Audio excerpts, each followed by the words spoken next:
Hey there, it's CJ Miller. I'm in Shreveport, Louisiana. Across the Red River is beautiful, Bossier City, Louisiana. Check out that view. I love it. Just sitting out here having a soda, kind of relaxing before I have a little bit of a midnight meal. I've had a fun few days. I went to the gym a couple of times, so anytime I get to really keep up with my gym, and that's good. Okay, so I don't know. I'm inspired to make this video because, well, I love Shreveport and Bossier and always want to have uh, the invitation. That's what I do. But then sometimes I talk about, things that are in my mind, just anything that, pops up for whatever reason. And I was watching one of these investigation news programs and everything, and a couple of things.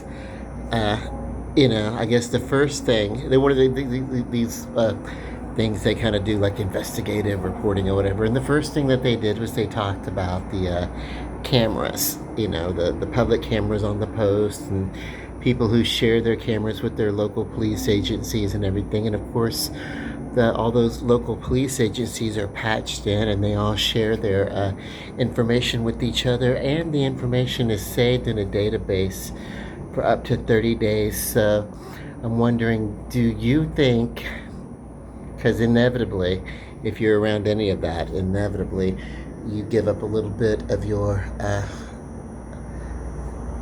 it's almost like you're being,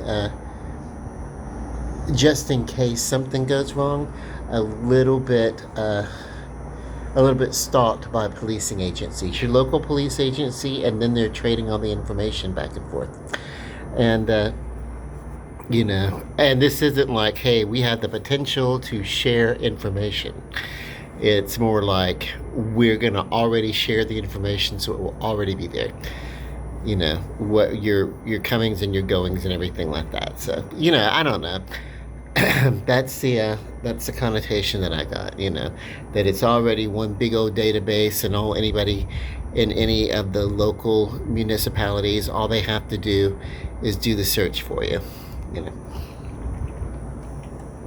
So it's one thing to have your privacy kind of gone, and in the short term, like maybe for a day or so, but they're keeping a database for up to 30 days and sharing it with um, just anyone, Uh, and the company at question behind all this is called Lock, but there are other agencies and other companies and everything that are involved with this. So, what are your thoughts on that? And then in the same program, uh, the second story was they talked about K-9 units, particularly the retired K-9 units, and they go home with the police officers most of the time, with the officer that they have worked with.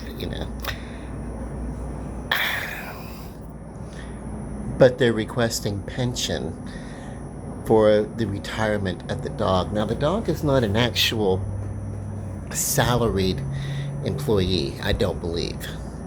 Um, so I don't know that pension would be the way to go. I don't. They were making a case that K-9 units, dogs that have served uh, with police, and they actually didn't serve. They didn't ask, to be police. They're not, So, but anyway, yeah, they are saying that these dogs, they have more, uh, a lot more physical ailments than other dogs who have not been in service. And so then here's the question, because this is what's bothering me. Then, if a dog being in service, being a K-9 dog, if a police an official police dog, if that is in particular just the act that he's in that service, if it is detrimental to the dog's health in the long run, if it's going to make the dog even more unhealthy than if he were just a pet, should we be using canine animals? Are we really abusing these animals in the service of canine officers? And I know that they can sniff out drugs and chase them, but there are other avenues that could be just as effective. I think I think there are other ways to detect drugs on a person or in a suitcase or something like that other than a canine dog. But if the canine is the health of the canine is being sacrificed for the service that they're being called in to do, should we be even utilizing our four-legged friends to do our police work for us? Yeah. For me, I don't think the answer is yes. I really, it started out with a pension, and they're making a case for it. Pension. The dogs need pension because they're going to have more veterinary needs once they retire. Then, and they're not even like an employee; they become a pet. At that point, when you go home with your pet and your police officer, and you go home with your canine, and he's no longer being used as a police officer, then he's your pet. It's kind of your responsibility to feed your pet and take care of your pet and everything. I don't. It's the main thing that I'm picking up. Aside from that argument, the main thing is if our animals that we're using in our police force and our crime fighting and surveillance and all that kind of stuff, if they are being harmed by being called into their service, obviously if they grapple with and get shot or something like that, yeah, they get that's harm. But I'm talking about just in general, just being of service. Just they never get hurt, but just them being of service. If for some reason their police service is causing them undue poor health, shouldn't we stop abusing our animals like that?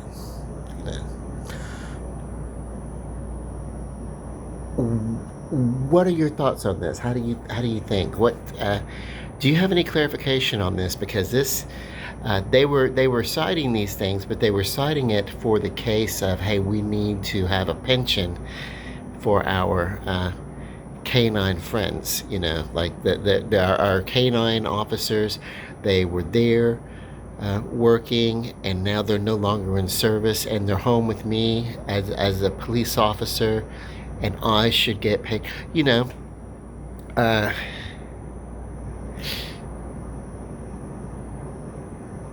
And if that's the case, that they're saying, by the way, we need showing it out there, by the way, that the canine dogs have more medical health and more veterinary needs than a traditional pet, then we're harming these dogs, really, really unduly. I've always kind of wondered, should dogs be in police service anyway? Because it just seems like they're in danger, and we're treating them as tools rather than pets, equipment rather than pets. A police officer takes his gun home. Does a police officer get a special provision to buy gun oil and gun maintenance, even after he's no longer a police officer, to maintain his weapon? I don't know. So if there's this, I don't know. I'm hoping that as a society we will start rethinking use of animals in crime fighting, in police work. And that also extends to horses. If a horse is retired from police work, doesn't the horse go to a stable or something, or does he go to the individual? I don't know how this works, but I mean, this is and also, if we wanted to use K-9 dogs, and we're going to continue to do that and everything, do they necessarily have to go home to the police officer? Could there not be a sanctuary created so that K-9 dogs and K-9 units and also as K-9 animals, it shouldn't be like a farm away from municipalities where K-9 units can go and be able to retire? And would it be more affordable feasibly to care for the retired K-9 animals, K-9 horses that have been in service, any animal that have been in service? Would it be more affordable and be provisional of more open running spaces and everything like that if we had a sanctuary where retired animals that served with the police could go and be loved and cared for and receive the extra veterinary care that they would need, But in general, beyond all that, because this is, taxpayers, you pay for all that, But aside from all that, is it as necessary to have canines in police work as we thought it was, when we have so many other technological advances like cameras that watch everything?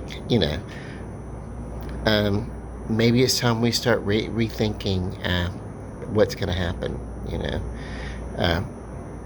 in the future. These are just thoughts. I'm not against police. I actually love police officers, have high respect for them. I think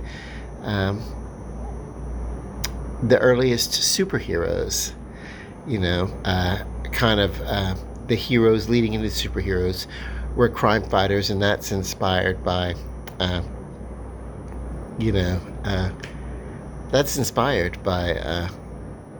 street level crime fighting, detectives and things like that, whatever. So, Dick Tracy, Batman, or whatever, So, I care very much for police officers, and but I'm also I love animals, and the reason why I don't have a pet is because I'm a single person, and I really don't feel as a single person I could care for a pet as well as, I'd have to be like at home like all the time, and I'm someone who likes to go out, and I like to go on trips out of town whenever I can afford it, which is not all the time, but I couldn't do that if I had to try to also kennel a pet or find someone to watch a cat for me, so it's just, it's just easier for me to not have a pet, and that's a choice that I make. But I am an animal lover. Now I'm wondering, are K-9 units the way to go in police work and crime fighting? Is there still the benefit, and does that benefit, if it ever did, does it outweigh the health or the loss of health of our four-legged friends?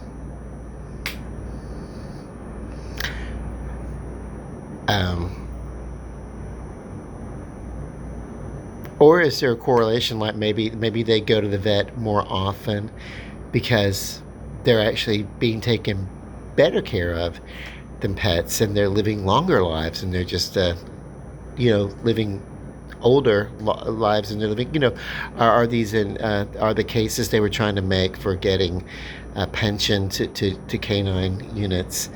Are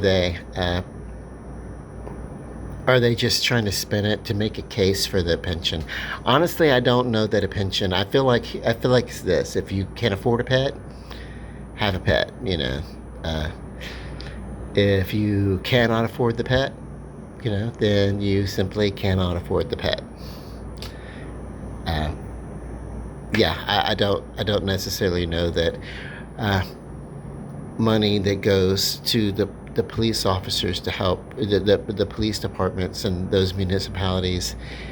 It should go to the purpose of crime fighting. The police work and everything like that. It should go specifically for those purposes. It should not go if they're if the police wanted if they care if they feel that strongly about it, let them give up a little bit of their own pension, because police officers pretty much they do kind of retire pretty well, and I've known that, when they work and they do their work and they work through retirement and everything like that. I mean, they do retire with the decent money. Certainly a lot more than someone, just an average person, Uh, so, yeah, they're not, you know. Maybe the thing to do at that point is to get maybe there's a insurance for your pet that you can buy into, that kind of stuff. I don't know. If it is just a matter of the canines being taken better care of, and they live longer, great. But if they're actually having as this TV reporting was talking about, canine units have a greater risk of disease, back problems, and just all the way. If that's the case, if we're sacrificing the health of our four-legged friends, maybe we need to really rethink what the canine unit contributes, and is it still worth it? And those are my thoughts. I'm very interested in what you have to say. I consider these important topics, So let me know. Love and light. Peace. Night.